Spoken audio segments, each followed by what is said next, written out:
আজি বিশ্ব বন্যপ্ৰাণী দিৱস প্ৰতি বছৰে ৩ মাৰ্চত বিশ্বজুৰি উদযাপিত হৈ আহিছে বিশ্ব বন্যপ্ৰাণী দিৱস বিশ্বৰ বন্যপ্ৰাণী আৰু উদ্ভিদৰ সংৰক্ষণ তথা বন্যপ্ৰাণীৰ বিষয়ে সজাগতা সৃষ্টি হৈছে এই দিৱসৰ মূল লক্ষ্য এই বৰ্ষৰ বন্যপ্ৰাণী দিৱসৰ মূল থিম হৈছে wild life conservation finance investing in people and planet Kaziranga ৰাষ্ট্ৰীয় উদ্যানৰ উত্তৰ বনাঞ্চলতো আয়োজিত হৈছে এই দিৱস এই সন্দৰ্ভত উদ্যানখনৰ সঞ্চালক সোণালী ঘোষে কৰিছে বিশেষ মন্তব্য আমাৰ wild life day 3rd March every বছৰ এটো কৰা হয় আৰ এবাৰৰ যেটো ওয়াইল্ড লাইফ ডে আছে ইয়াৰ বহুত ভাল থিম এটো basically investing finance in conservation তো এটো কারণে আপোনালোকে জানে কি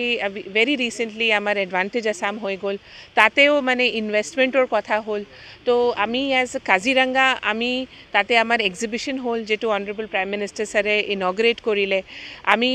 তাতে আগাৰবুড আৰু ব্যাম্বু ইয়াৰ ওপৰ আমি বহুত আলোচনা কৰিলো তো আই থিংক কাজিৰঙাৰ ওপৰ আৰ আপোনালোকে জানে কি 60 হেডস অফ মিশন এক্সটাৰ্নাল এফেয়াৰ্স মিনিষ্টাৰ এতিয়াও আমাৰ মানে এডভান্টেজ আসামৰ পৰা বহুত মানুহ ইয়াতে আহি আছে সো আই থিংক হেতু এটা বহুত এটা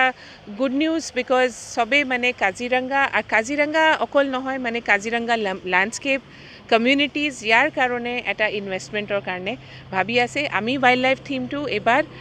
নৰ্থ বেংকত নেচাৰ্স ওৰিয়েণ্টেশ্যন ইনিচিয়েটিভ যেটো NOI যেটো কয় এটো আমাৰ 17th ইয়াৰত এটো চলি আছে